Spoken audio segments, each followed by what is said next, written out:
All right, peeps, on today's episode of the Kung Fu Genius, I have no Dre with me, but I will be doing another interview with Sifu Jim Roselando. Lots of gems, lots of Boston versus New York, lots of, well, we're going to talk about history and stuff like that. Let's get to it. And every day, I practice martial arts.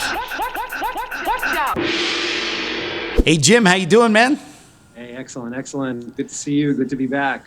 Yeah, it's good to have you again. It's been a while. I think I had you last on, we did kind of an interview. I guess it still would have technically been for the Dudes of Kung Fu the last time we did something officially during the pandemic. I did an interview with you, and that was back still in the Dudes of Kung Fu days. So it's been long overdue. We're now approaching, or we may have already passed our 100th episode of the Kung Fu Genius, and now finally we have the great Sifu Jim Roselando on, so I'm very, very excited about that. So for those in our audience who don't know who you are, maybe you could talk a little bit about how you came to Wing Chun. Well, actually, first, why don't you tell people about the particular line of Wing Chun that you do, Pin Sun Wing Chun, because this is not the more common Yip Man Wing Chun, and maybe you can give a little bit of perspective as to what Pin Sun Wing Chun is about. Sure, yeah. So Pin Sun Wing Chun, similar to Hong Kong Wing Chun, like Yip Man and many of the Foshan styles, they all originate with Liang Jan. And Pin Sun Wing Chun specifically comes from Long Jan to Wong Hua Sam. And Wong Hua Sam was a Gulo village guy, and when Long Jan was back in the village, he took on a couple of people at the end of his, towards the end of his life. And Wong Hua Sam happened to be 4'11", about 90 pounds, and very small in stature. And so Long Jan, rather than the, what most would be the Jing Sun or the square facing, he taught him a method utilizing side body, side turning, and constant like rotation and side facing. And so the style of Pin Sun Wing Chun originated with Long Jan to Wong Hua Sam, but there are other styles of Gulo Wing Chun and, like the Gu family and things like that. But Pin Sun Wing Chun is from Wong Hua Sam. Okay, so basically Pin Sun Wing Chun is almost you could say like a specific modification for one particular student, from Leung Jan to one particular student. Is that correct?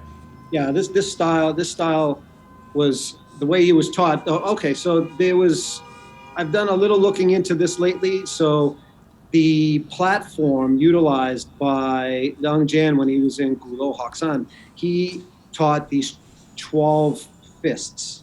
And, you go to different places, they may vary a little bit in the 12, like comparing Wong Hua Sam's 12 to maybe the Gu family 12. It's a little bit different.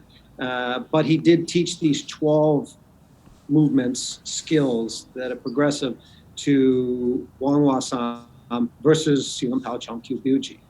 And the side body emphasis is directly from Wong Hua Sam, because Wong Hua Sam was a tiny guy. So what they like to say is he was so small that, anybody who was standing out in front of him, if you're extending your arm out and he extends his arm out, it's very difficult to fight out in the long range, because he doesn't have that natural attributes with the height and the reach and all that. So the style is an extremely close body fighting method.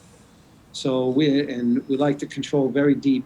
So, but with the 12, the side facing, that was definitely stressed for Wong Hua Sam and more like because of his attributes. Hey, Kung Fu Genius fans. If you like what we do here, please consider supporting us on Patreon. For as little as $5 a month, you'll get early access to episodes and other goodies not posted on the Kung Fu Genius channel. With higher levels of support, you can get your name in the description, a live chat with me, or at the baller level, you even get your own personal KFG episode with me as my guest. The link to our Patreon page is in the description of this episode below. Patreons have a direct link to chat with me and get first dibs on any questions for Ask Me Anything episodes. Click on the link in the description for our Patreon page for more information, and I'll see you on Patreon. Got it. So when Dr. Leung Jan was in Gulo village, so Wong Hua Sam was not the only person he was teaching. Like you mentioned, he taught other people as well, and using these 12 fists or 12 exercises or 12 drills that seem to be the template by which he taught most people in that era of his teaching career. Is that correct? Yes, and it's also possible that there were other people that also learned 12 movements. Even though Wong Hwa Sam was specifically stressing the side body, some of like the other Gulo family, like the Gu family, they have 12 movements, and they also like this Gu family, the Gu Wai Wa and Gu Wai Sang, and these people, they come from a lineage that maybe the grandfather was trained by Lung Jan, and then later on they all got some training from different relatives and also training from Gu Su Lung, but they used 12 hands. And so even the style that Gu Su Lung was teaching, there's still a little bit of a mystery exactly who he learned from. Some people say he learned from Lung Jan's son, who went to Vietnam and brought it back. Some people say he was a student of one of Lung Jan's son's students and brought it back from Vietnam to the village. But there's the legend is that somewhere in Vietnam, maybe this guy had learned it and brought the style back.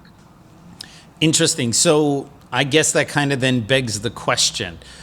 If the majority of the Wing Chun world will assume that they come through the Yip Man line or similar, practice using a platform of Siu Nam Tao Cham Kyu Biu Ji, dummy, kind of the Wing Chun that most people kind of recognize and understand.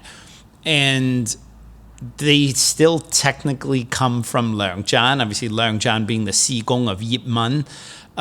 So then the question is, okay, well, if Leung Jan did not teach the Siu Nam Tao Cham Kyu Biu Ji setup in his latter period when he was living in Gulo village, did he then teach the Siu Nam Tao Cham Kyu Biu Ji in his earlier period and then abandon it later? So do you have any theories or about this, or what do you think about that? This is still a bit of a mystery to me, and it's like you keep hitting these roadblocks, so you automatically assume that Lung Jan teaches Chan Hua Shun teaches In Chung So and these other guys, and everybody's doing something similar, and there's a more likely that that's true. But at the same time, I wonder, did Lung Jan know maybe two variations, and he was teaching one in one area, and then he taught some other people a little bit of a variant of it, like the 12 hands versus the 3 forms. It's possible, but it's a little bit tricky. It's a little bit tricky to figure that one out, because I sometimes I speculate that he either had 2, or it's possible that if Lung Jan was only teaching, we have multiple sources of the 12 hands from him, but this is from a different area, and then you have sources of the 3 forms, and this is in Foshan. So I'm still a little bit unsure. My gut tells me maybe he had 2 styles, because he had, supposedly had a couple different teachers, but it also could be that he developed the 12. And some people believe that there was no Wing Chun before Lung Jan. That's a common thought process in Foshan too. Some of the old people in Foshan think that, and so they regard him as one of the central figures, or even. So are you saying that Dr. Leung Jan may have had a modified and traditional Wing Chun? No.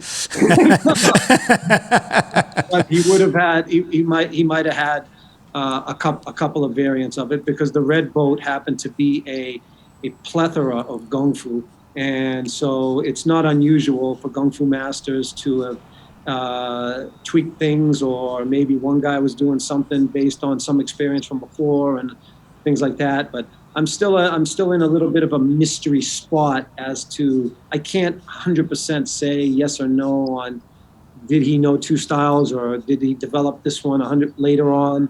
I originally thought that he developed the 12 for Wong Hwa Sam, but then I found out that there was 12 being practiced by other people, so it kind of changed my thought process.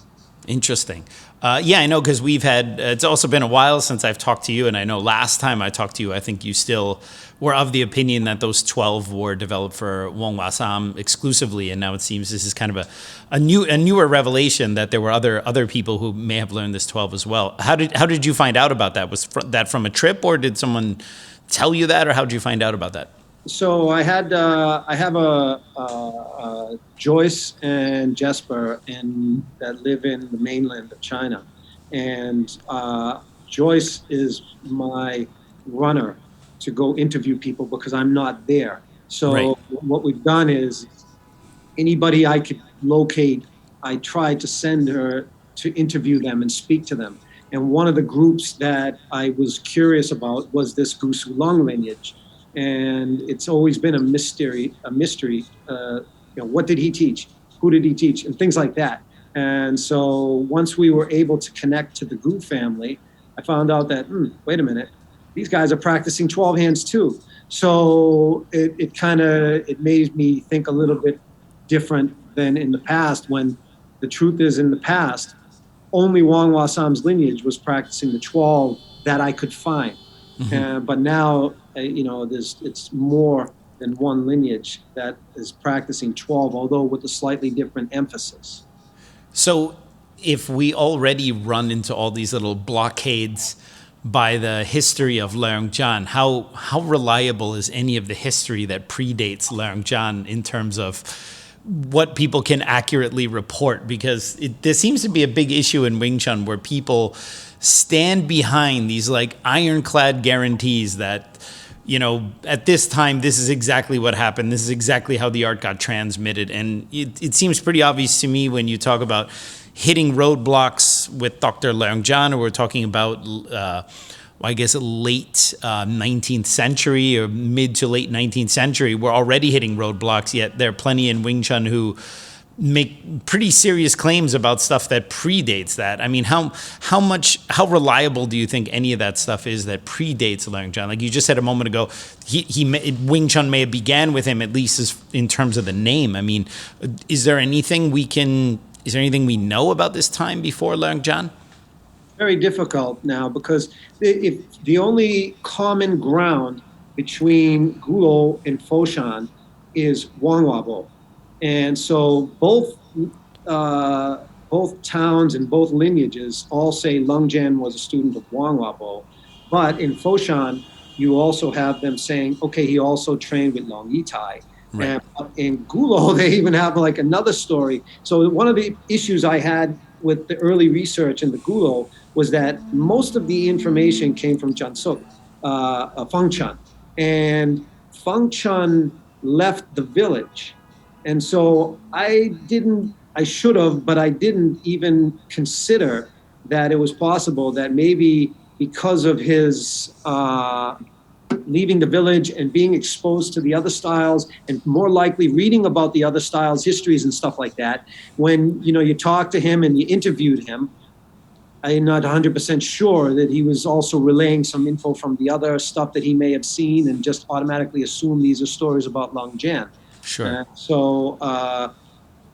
It wasn't until I got the actual history from Fong Dat, and Fong Dat organized a little bit of so towards the end of his life, he was the eldest, not the eldest son, but he was basically the first student of Fong Yi-min. And Fong Yi-min was the nephew of Wong Wasam, and the person that the 8 disciples of Wong Wasam, they tasked him to go speak to Wong Wasam to get him to teach.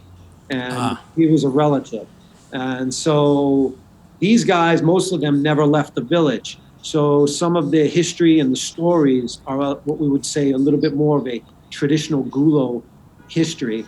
And so when I saw what they were saying is that Foshan again says Wang Wabo to Long Yi Tai, and Gulo says Wang Wabo, and then later Leung-jan goes and gets extra training from Yim Wing Chun. So really, yes. Well, there's some stories. There's different legends in the village that Long Bak Lao or Long Guai. And so Long Guai, the rumor is that he was potentially a godchild of Long Bak Lao and Yim Wing Chun. And but it turned out that I don't know if it's true, Right. Sure. if that's true or not. But the story is that Lung Jian gets training from Wang Wabo, and then later his grand aunt, he goes to visit Yim Wing Chun somewhere in like Fujian or something like this, and he learns some extra techniques from her, and his style is kind of influenced by her as well. So that's the Gulo legend. Again, I'm not I'm not really on board with it. Right. The story, the only common ground you have between Gulo and Foshan is Wang Wabo. Interesting. Anything before that, it's a mystery. It's not so easy to prove, and it's definitely still a mystery. To say something is concrete is I don't think it's possible at this point. Right. Absolutely. But that doesn't stop people from having very concrete opinions about exactly what was what. I think that's the frustrating thing about even having some conversations like this. And it's why I always love having conversations with you, because one of the first things you do is you always talk about the limits of what we possibly can know at this time. And there's a certain uncertainty, I think, when you're dealing with history that makes people feel uncomfortable. And sometimes they'll just make claims just because it sounds nicer to have a solid claim than to say the honest thing, which is, we don't really know. Years ago, I was kind of confident that, okay, I found this Cho Sulintao, and the Sulintao is probably maybe an ancestral set, and we have this poetry. But then later on, the Cho family were supposed to have a narrow horse Sulintao, okay? And they were also supposed to have a Shaolin Tao that they nicknamed and developed later using Shaolin horses, which is the Seiping Ma and the Gungbo, the long horses. Right. That. So when I saw the senior of the guy I had gotten the Cho family set from, he was actually practicing that set with the wide horses and then the long stances. So I used to think, oh, wait a minute, I've learned the narrow horse Sulintao, but maybe I probably didn't. I'm probably, what happened is the guy took the wide horse set and he just adopted the Yiji Kim Yung Ma narrow horse to that. So I'm not 100% sure that, what I used to think was locked. It's not, maybe not. I don't think so. I'm not. So you're saying you don't think that there was a narrow horse Sulim Tao before? I do. I just don't think I had it. And what I base my research off of, I can't go with that anymore, because I'm pretty confident that set was a public set. And if it was a public set, that makes me speculate about the poetry that goes along with it as well. Because why is this set that was developed later have supposedly the original poetry? So it made me think a little bit differently. Okay. And for the people in our audience who might not be kind of hip to that, this was one of the big theories just a few years ago that was kind of one of the more prevalent ones in terms of the history of Wing Chun, that there was this Siu Lin Tao form, which is different from Siu Nim Tao, which is the little idea. It's a little training, for little first training. Is that correct? Correct, yeah. And that was a longer form that essentially, anytime you tried to kind of recap something, it's always obviously more nuanced than that. But basically, it was a one long form that kind of encapsulated what one could say later became Siunam Tao Chamkyu Biuji if you kind of broke it into three parts, but it used to be one longer form. And then for a while, it seemed like maybe that was the original Wing Chun set, and that got broken down. And that was a theory that was being bandied about by a lot of Wing Chun researchers 10 years ago, maybe even a little bit longer. But you're basically saying you don't quite believe that anymore. I'm not 100% sure anymore. And I've never seen the so-called secret narrow horse set. So this is my opinion right now. I don't think I've ever seen it. It's not online. You can't find it. The Cho family are extremely secretive, and talking to certain people in the Cho family, I'm not. It seems like almost 99% of them don't have it either. They all practice this sort of sulam, sort of like with the wide horses, and Right. the flavor is a little bit more. It's definitely not this like the way most of the people are practicing. It's definitely like some Southern Sulam Kung Fu. It's not like all uber soft and all that. It's not our weird. It's not our weird cult kung fu. It's not our weird culty Wing Chun kung fu. So I guess from there we can kind of talk a little bit about, and again, we may have already kind of gone over the answer a little bit. At one point you felt pretty solid on this Siu Lim Tao theory, and which had some connection to some style called Ermei from Western China, and then that being infused later with White Crane. Is that still part of your general understanding of how Wing Chun came about, or have you refined that even? Because obviously Wing Chun certainly has a White Crane, a Fujian White Crane element to it. I mean, most Southern martial arts, it's like in our DNA, you can see the stamps of White Crane in Hong Kong, in Char Lei Fut, in Wing Chun, in many styles. But the question was always whether Wing Chun in particular was also then fused with something else, which gave it that slightly different look. Do you still believe in a general framework like that, or have you abandoned that? Do you have a new hypothesis? What's your current general understanding of the formation of Wing Chun? So a lot of that came out because of the story saying snake and crane. Wing Chun is an evolution of the snake and crane.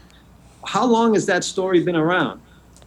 You know what I mean? So I'm not 100% sure about that. So, but the poetry itself that we had, I had it, Master Fu of the Ermei, I had him review it, and he found traces of Ermei poetry inside that stuff.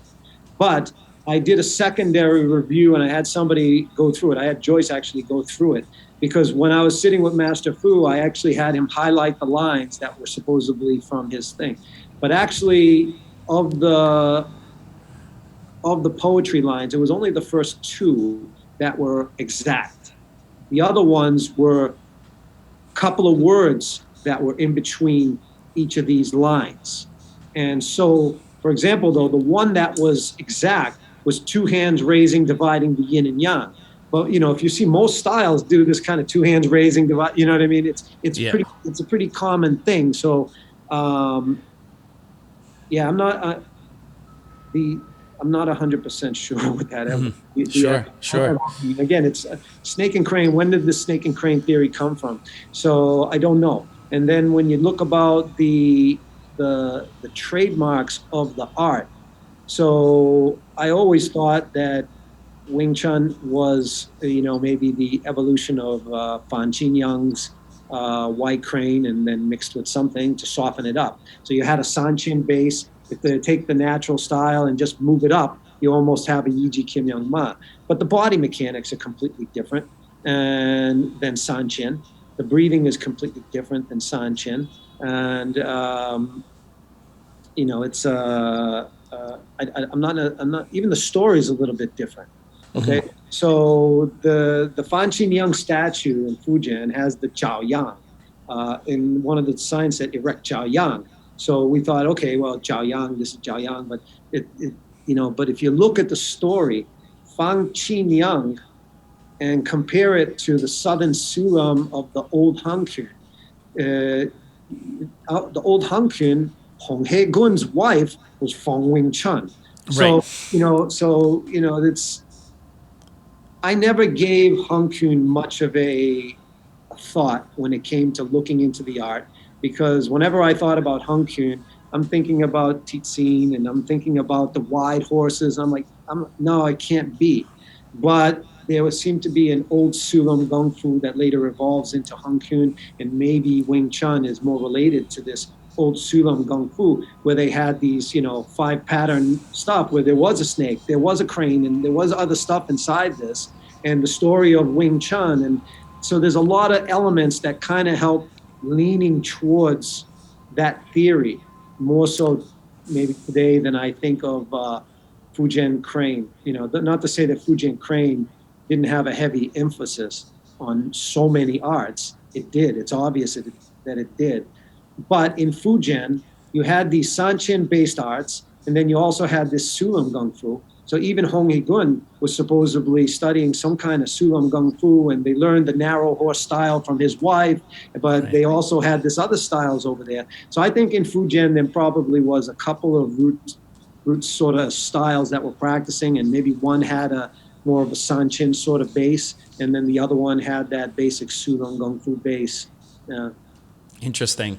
I love this, and also like for our audience, this is the reason why I like doing interviews over doing the normal Ask Me Anything episodes, because I get to learn stuff, I get to shut up, I get to hear someone else talk, and this is always far, far more interesting for me. Another hypothesis that's been kind of thrown around a little bit is Wing Chun having some kind of connection to Tai Chi, or at least some kind of grand old internal martial art. What are your thoughts about that? Well, that all came about as, so Wing Chun was always supposedly a little bit softer style than most of these other styles, and they always say it was a revolutionary style. It had all this softness and techniques compared to some of the other styles. Right. But a lot of the Gung Fu has similar techniques and things like that, So, but the softness really became the emphasis of the internal fad due to the Ermei and the Fujian. And this Ermei seemed to have been what kind of set everybody into a internal rage. Right. It's all the rage now. It's a rage, and especially in Europe. And but Ermei has got nothing to do with Tai Chi. So even if Ermei, the snake hand and snake body and all that kind of stuff was that theory that they said snake body, crane boxing, but the snake arm is the signature of the and the silkworm palm is the signature of Ermei. But everybody, what happened was I never really expected it to go to go wild like this. You know what I mean? It was always like genuine research. Where'd this stuff come from? Why are we like the way we are? How come we're a little different from these other arts and stuff like that? And so that was the main purpose of looking into the ancestry of the Wing Chun, just to check the evolution and see how how did we arrive where we are today.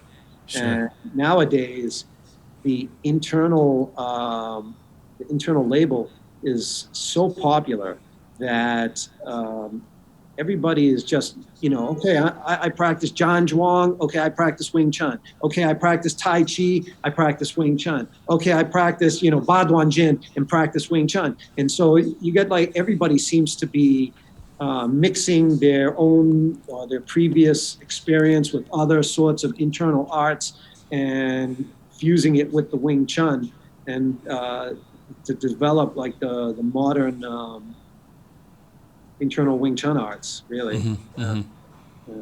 Yeah, I think that's fine. I mean, whether people want to mix their Wing Chun with internal arts or modern arts or whatever, I think that's fine. I think that the problem is only when they take that extra step and make a claim about the historicity of that connection. And so, because obviously in a modern day, there's lots of different choices. People can mix and match their martial arts. There are guys like Mark Phillips, who's like a Brazilian Jiu-Jitsu black belt, and he has a very heavy influence because of his career in terms of the self-defense aspect and the things that he teaches. And I think all that stuff is great. But I don't think he's making any claims about the history of Wing Chun being, about your tactical, psychological response to self-defense in the modern age as being passed down from Dr. Leung Jan or something like that. And so, I think it's always there's always just this one step where it's I'm with them until they make that step about, there's some kind of spurious connection to the history. Like Wing Chun is actually really some variation of Tai Chi or something like that. Yeah, I could care less what somebody does with their Wing Chun. If it works for them, that's great. But you got to be careful with what you describe it as, or Right. how you sell it, or you know what I mean. And as long as you're honest, that's all that matters. And so if somebody practices Wing Chun, and I practice John Zhuang, I practice Hermei Qigong. You know what I mean? But I practice Pin Sun as Pin Sun. I can't say that the John Zhuang hasn't helped like center me and improve my balance and my physical awareness and things like that. Yeah, it has, and it made a difference. But at the same time, that's John Zhuang, and this is something different. They're two different processes. Right, absolutely. So we touched really briefly on Red Boat Wing Chun, from my very kind of poor understanding of Wing Chun history. Suppose Red Boat Wing Chun is a period of Wing Chun's history around the 1850s, from which the art was mostly known, I suppose, by people who were literally traveling on boats, either disguised as opera performers or maybe just workers on the opera. It was one of the ways that they could, I guess, stay on the DL from the Qing government. And so there's a lot of hoopla about Red Boat Wing Chun. And I know this is kind of like a weird connection, but there are many people who believe that Bruce Lee, when he was living in Seattle, he had like an avuncular character in his life, like someone who was like, I guess, a friend of his father's. He was also an opera star. He worked at Ruby Chow's. His name was Fuk Young. Yeah. And from most of the notes, even from Jesse Glover, it's pretty clear that Fuk Young was basically kind of an uncle-like character in Bruce Lee's life, and taught him a couple things, most likely something from the opera background or whatever. But then there's some really hardcore maniacs out there that are like, Fuk Young taught Bruce Lee Red Boat Wing Chun and quote unquote completed his training in the system, which is odd because Bruce never ever made such a claim in the rest of his life about having completed any version of the Wing Chun system, Red Boat or otherwise. Is that kind of historically possible that someone in 1950s, 1960s Seattle would know a Red Boat Wing Chun that I suppose would be at least similar enough to what Bruce Lee had done to complete him on the system? Or is this more a fabrication is this just something we talk about in hindsight about a period of time? Or is there actually a Red Boat Wing Chun as a transmissible art? I mean, I know there are people who claim it, but is this actually a thing? That's, to say that what the Red Boat arts, it was this hub for all sorts of Kung Fu. And so, but a lot of it was like this Southern Sulong Kung Fu that maybe later developed into Hung Kyun. And then you had other stuff and things like that. So you can look at some of these. There's some lineages that claim to be Red Boat Wing Chun, but almost all of them are evolutionary arts. They haven't. I don't personally believe that they were. Some guy on the Red Boat taught it, and by the time it got to Fuk Young, it's the same art. It's not possible. It's not possible. And I personally, I don't think he coached Bruce Lee, and maybe they met, they exchanged some techniques, or you know what I mean. But I've seen some of the Fuk Young stuff, and it doesn't look like normal Red Boat Kung Fu. Yeah, that's always my issue with that. I mean, like, I'm one of the few guys. A lot of people just kind of accept that, even to the extreme that Fuk Young was like more important than Yip Man and Wong Sun Leung in Bruce Lee's life, and I tend to tell people that they need to pump their brakes there, because having seen a lot of the stuff that the Fuk Young guys do, I go, well, I mean, and also the thing is, well, if Fuk Young taught Bruce Lee all this super awesome stuff, how come Bruce Lee seemingly didn't really use it or teach it or pass it on, and then still feel the need to create Jeet Kune Do in his post-Fuk Young era, right? It's always kind of my, like, if the stuff that he learned was so super special, well, Bruce still had a hard time beating Wong Jack Man with the Fuk Young stuff. So anyway, before people start shooting arrows at me, let's go to the next topic. So let's talk about another person who is kind of I suppose, a connection between the Pinsan Wing Chun you practice and the Hong Kong-based Wing Chun that I practice, and that is this mystery figure of Leung Bic, the so-called son of Leung Jan, because you talked about Leung Jan's sons earlier. So for the 3 people listening to this who don't know the story, supposedly Leung Bic was a son of Leung Jan who had made it to Hong Kong in the early 20th century. And although the story is never quite agreed upon, for whatever reason, somehow he ends up meeting a young Yip Man in Hong Kong, and maybe around 1912, 1913, something like that, and ends up coaching a young Yip Man who had already learned Wing Chun from his Sifu Chan Ma Sun and from Chung So and those guys, and then basically coached him and refined him and taught him, maybe the theory in more detail, because supposedly Leung Bic, being the son of Leung Jan, was a bit more scholarly in a way that Chan Ma Shun was kind of famously not known to be a very scholarly person. So, there's this idea that this Leung Bic character became kind of a secondary finishing school for Yip Man's Wing Chun, right? And then the pendulum has swung on this story pretty wildly in a number of years, from people just accepting Leung Bic was, this secondary person who taught Yip Man, to suddenly Leung Bic was a fairy tale character who did not exist, and Yip Man secretly learned from Chu Chong Man as an old man instead of when he was younger, to people now maybe coming back to the Leung Bic story. So I know we've discussed this before. Do you personally think Leung Bic existed? That's my kind of first question. And then the follow-up question would be, and did that person teach Yip Man? So Leung Bic, he certainly existed. And actually, so Leung Jan, the family and the descendant, the sons of Leung Jan. This is an interesting topic, because if you look at the genealogy and the booklet information provided, I'm drawing a blank right now, but it's the son-in-law, the great-great-grandson that was supposedly living in Hong Kong. I don't know why I'm drawing a blank on the guy's name right now. It's called age-related decline. Yeah, once you hit 50 and over, these things happen. So I have it already at my age. Don't worry, it's fine. The great-great-grandson or great-grandson of Leung Jan was in Hong Kong. Now he's relocated to the United States. Wow. And he was Leung Bic's grandson. So Leung Bic's dad, and him. So Leung Bic goes to Hong Kong. His father, the son. This is the grandson. He has absolutely nothing to do with Wing Chun. He doesn't want anything to do with any Wing Chun people. Can you blame him? And then, I can't blame him at all. If I didn't teach Wing Chun for a living, I would have nothing to do with Wing Chun people if I could help it. That's the scoop. Leung Bic was, according to them, he was definitely a legit real person. They have the genealogy of that. Supposedly he ran a department store or opened a department store or something in Hong Kong.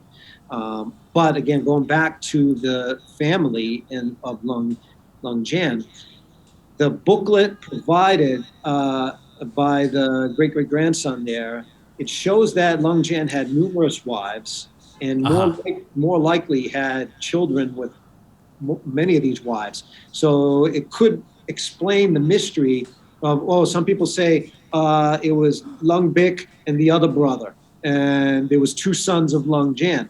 Well, maybe that's true, 2 sons from this wife, but there was probably, there was some, there was other wives that they're claiming he had, if my memory's correct, was around like 9 daughters and maybe 8 sons or something like this.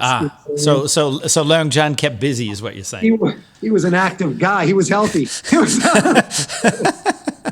But the one that everybody goes back to is Leung Bic, and more likely, for sure, he was a real person. I would bet dollars on that.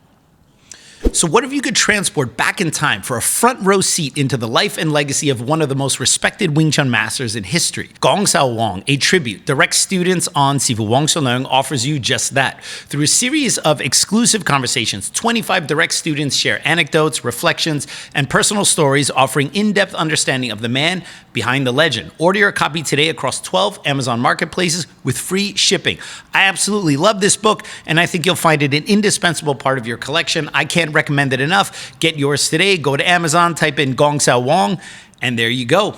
Interesting. So then I guess that begs the question as to whether he taught Yip Man, and what would he have taught Yip Man, now that we have this kind of constant question in terms of what did Leung Jan actually teach? Do you have any theories of what Leung Bik may have taught Yip Man?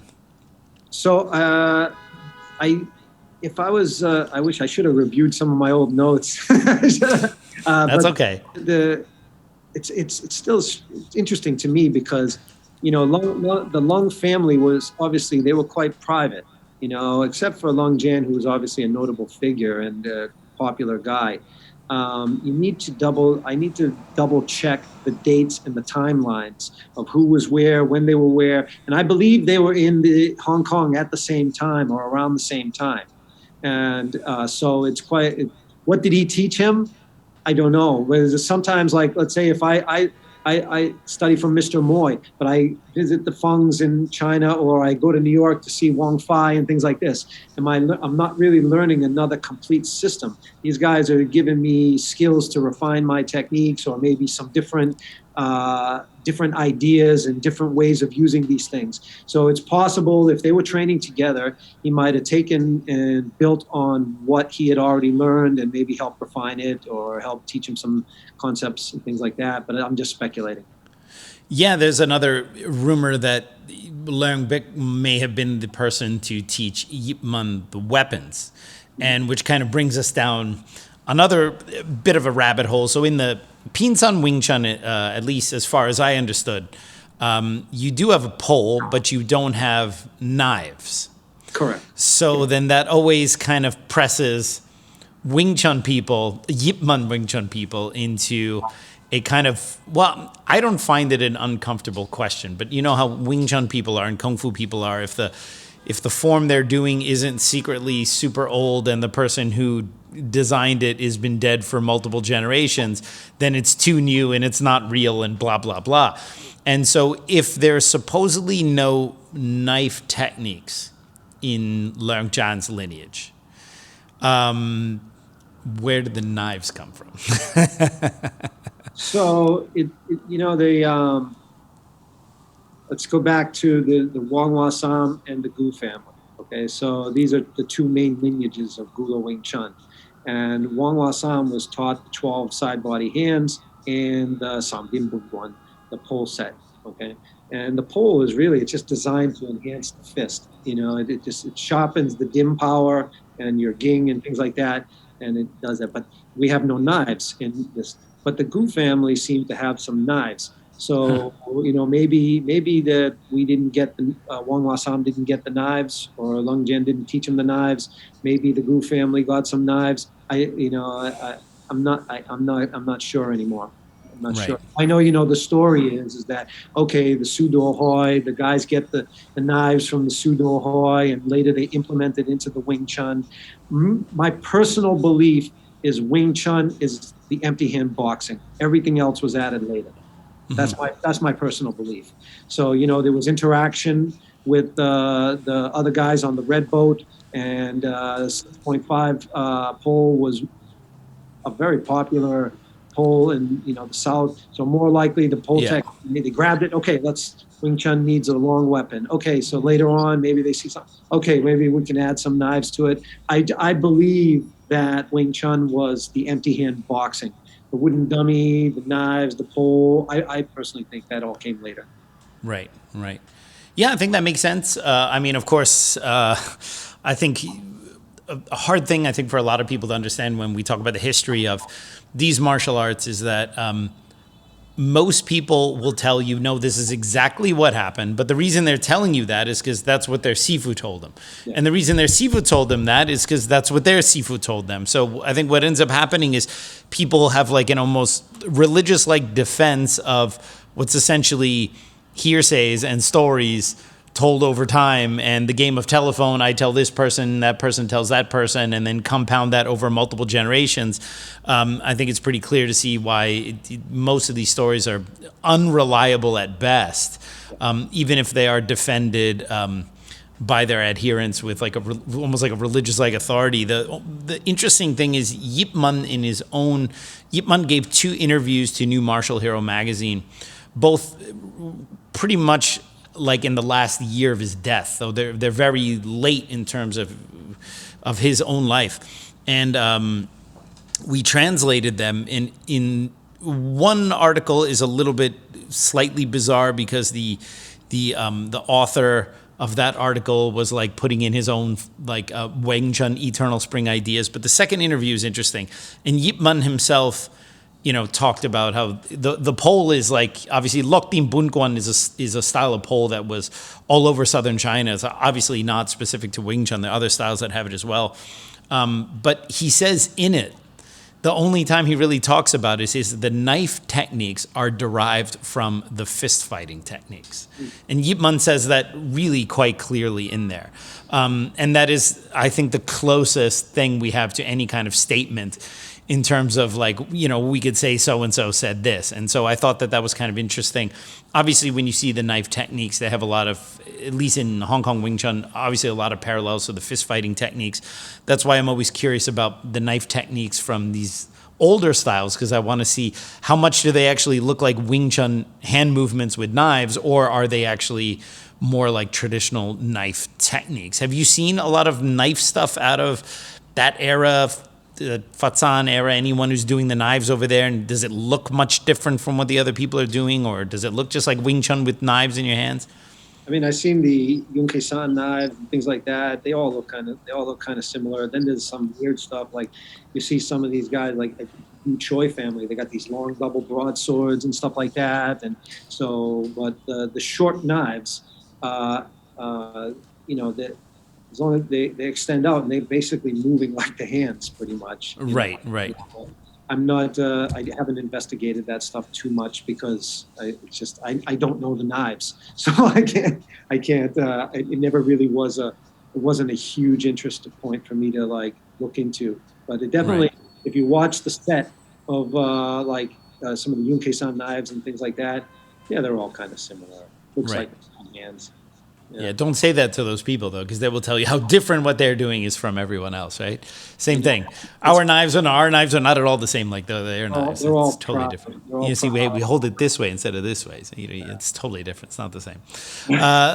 Maybe, which something we haven't talked about yet, is a little bit about your martial arts history. So obviously you're known, certainly to my students, and I think to most of the listeners, as obviously an expert in Pinsan Wing Chun with this great knowledge of Wing Chun history in general, but you did not always do Pinsan Wing Chun. As a matter of fact, you used to be one of them Hong Kong Wing Chun guys from what I understood. Is that correct? I did. So it was around 1989 I started, and I was at a Kung Fu school in Boston, and I looked over in the corner, and there was this guy. We were all practicing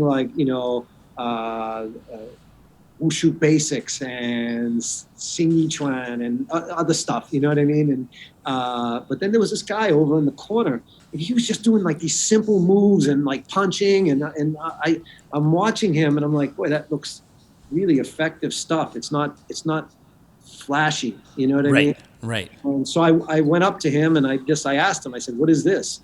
And he says, well, it's kind of like a modified Wing Chun. It's Wing Chun, but it's like a modified version. I said, oh, so I took like I trained with him like just 2 or 3 times.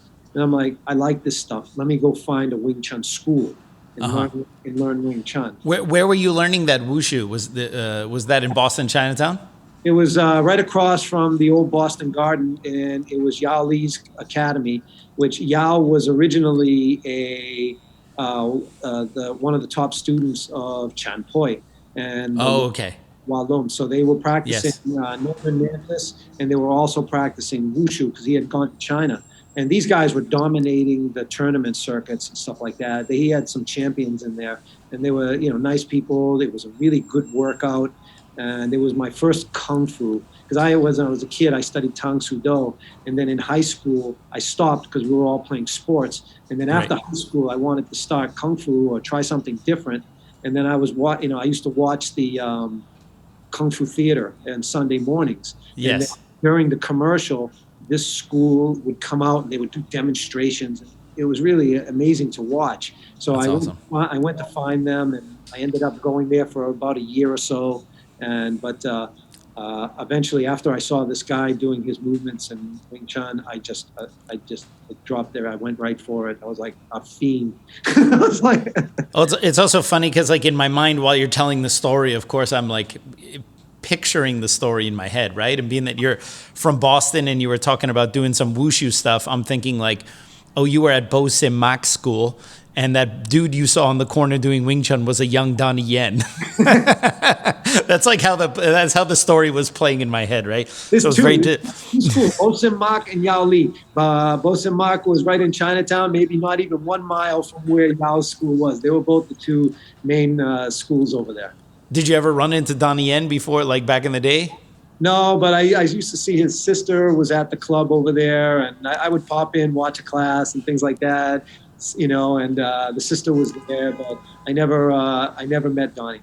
And then you started doing, then you found Wing Chun, or where did you find Wing Chun after that? So after that, in Boston, and not in Boston, there was no Wing Chun in Boston. In Cambridge, there was 2 schools, and they were all within a mile of each other.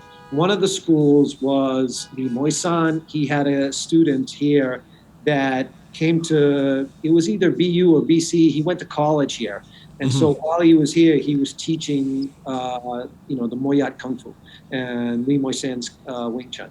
But when he had left, the students were kind of like running the club.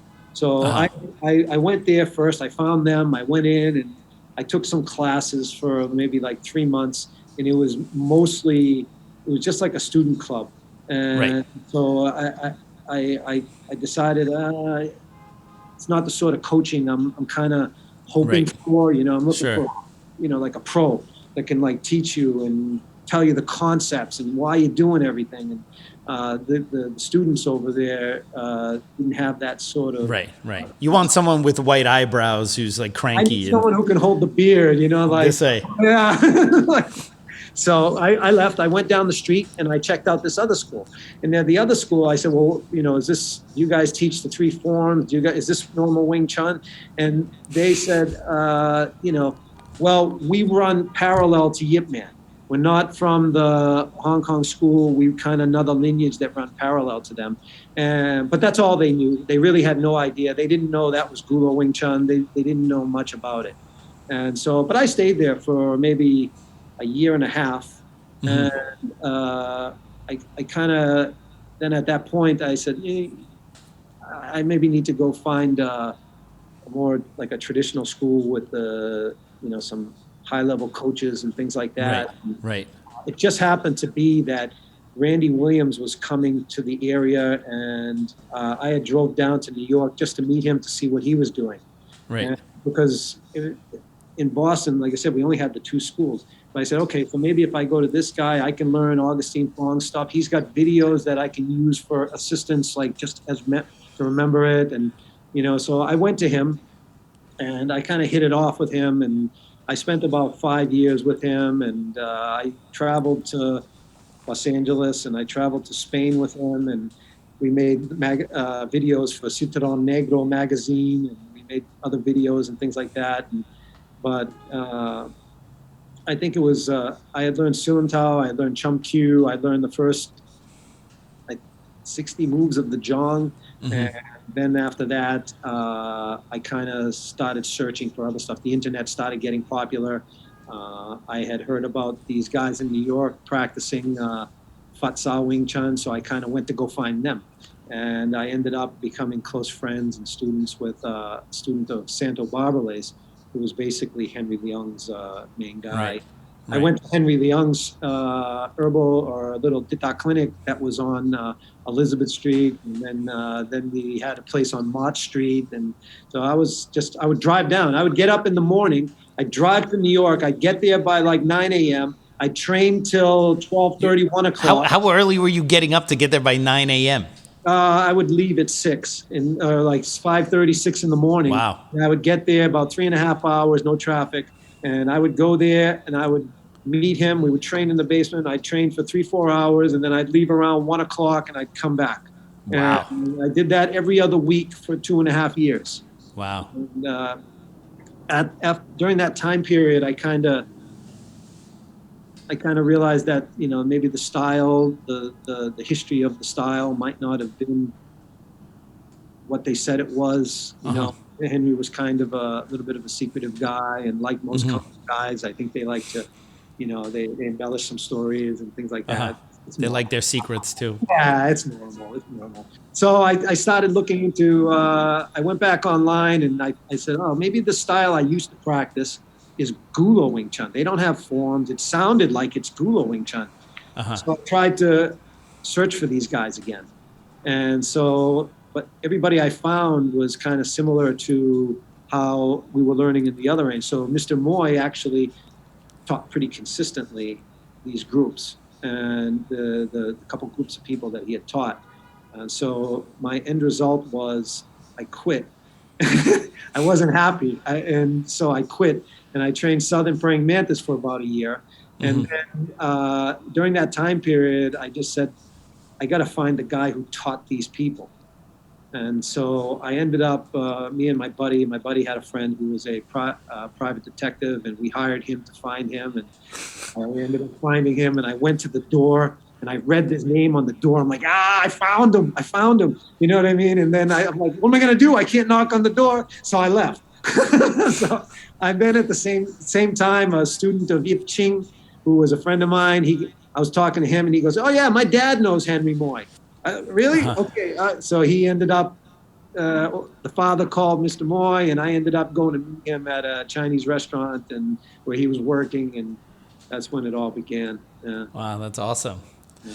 So, you've also in the past have organized these amazing seminars in Boston where you have like 2 or 3 different Sifus teaching. You invited me a couple times. You had Sifu Mark Phillips. You had Phil Romero. Obviously, you taught there as well. Are you planning on doing those again? Yes, and I wanted to do another one this year, but it turned out I had some issues with family, and obviously the last couple of years we had these lockdowns and a little bit of other problems going on that, For sure, yes. To do it. So, yes, now that everything's back to normal, my goal is to do for the spring, maybe March. Awesome. And, that's exciting. I always like doing that. It's a great group. What was that? You'll be getting the message. Yeah, I always had fun teaching those and meeting a different group. I like every once in a while to kind of get out and teach a group that's outside of like the normal students that I teach, just to kind of, it's good for perspective to see. It's easy to kind of get caught in your own little universe after a while, and then you want to make sure that what you're teaching and stuff kind of is not just something in a self-contained universe, but it could be helpful for people who are coming from outside as well. What are your thoughts on the future of Wing Chun? Well, Kung Fu in general is in a tough position. Yeah. So I have a little bit of contact with YMAA, the Yang's Publishing and things like that. And I had spoken to the publishers over there a while ago, and they had told me that in the United States over the past decade, for like if there's 10 schools, 8 have closed. You know what I mean? So like 80% of the schools, or 70 to 80% of these Kung Fu schools have closed. And especially after the lockdowns, most of them, like Boston, most of these schools took a beating, and like there's hardly much Kung Fu left. Right. I think Kung Fu, if it doesn't go through some sort of revival, it's just going to be one of these rare things that are going to find like a few clicks of it here and there, but it's going to be a little bit more. It's a little more difficult to find. Sure, sure. And you mentioned earlier you used to watch kung fu movies on the Black Belt Theater on the weekends. What is your favorite kung fu movie? Well, I like Master Killer. I like Shaolin versus Lama. I like The Prodigal Son. You know, but there's some other ones too. You know, but Yeah. No, those are all great. Those are some of the classics. You know. Yeah, absolutely. Cool. Hey, Jim, this was a lot of fun. We got to do this more often, man. Sounds great to me. When you coming back to New York? I was there last week. On for a funeral though. Sorry, I couldn't make it. You know, but understood. I wanted to get down there actually to come. You say hello. I want to go over to see Uncle Fi and go visit maybe some family. So maybe after the holidays, I could take a little trip down and. Yeah, sure. Let me know, man. It'd be great to see you again. I think the last time I saw you was right before all the big lockdowns and stuff, because I remember you were here. And it was like starting to be these rumblings of everything's going to be closed down. We went to the tea shop over here, and it was already starting it was in the air at that time. So yeah, and that was the last time I saw you. Yeah, that's true. The time before that was a burger. That was the Chew and Screw. The Chew and Screw, yeah. Jim always comes by to see me. I gotta go. He'll always come by to see me and we'll eat something real quick. Like, all right, gotta go. So we call them the Chew and Screw, like the screw off right after he finishes eating, right? So yeah. Next time we need a little more time, man. That'd be great. So thank you so much for making it out here, man. This was awesome. I had a really, really good time. Yeah, it's always a pleasure. I appreciate you and what you do for Wing Chun. I try my best. All right. Thanks a lot, Jim. Okay, guys. Right. Thank you very much. Okay, everyone. Well, I hope you enjoyed that episode of The Kung Fu Genius. As always, don't forget to subscribe to The Kung Fu Genius, like this video, and if you have any questions you want me to answer on a future episode, go ahead and write them in the comments below. And as always, I'll see you guys next time. Word is I'm a kung fu genius. Technique speaks for me, not lineage. Forget Jet Li, cause I'm the one. Many call me Sifu, but to you I'm Seagung. And I produce masters. You surpassed us. Your kung fu stiffer than corpse and caskets. City Wing Chun is the house I built. Violate the gate and your blood gets spilt. Alex Richter, always the victor. I was trying to get Jim to say something controversial. We could record it secretly and then put it on the Patreon account. That's right. Keep it for later. It's our blackmail. It's just to ensure that Jim does whatever weird favor we need in the future. Okay. All right, everyone. Well, I hope you enjoyed that episode of The Kung Fu Genius. And as always, don't forget to like The Kung Fu Genius. I fucked it up already. I'm not even looking at the right part of the screen. Sorry, Jim. Take number 2.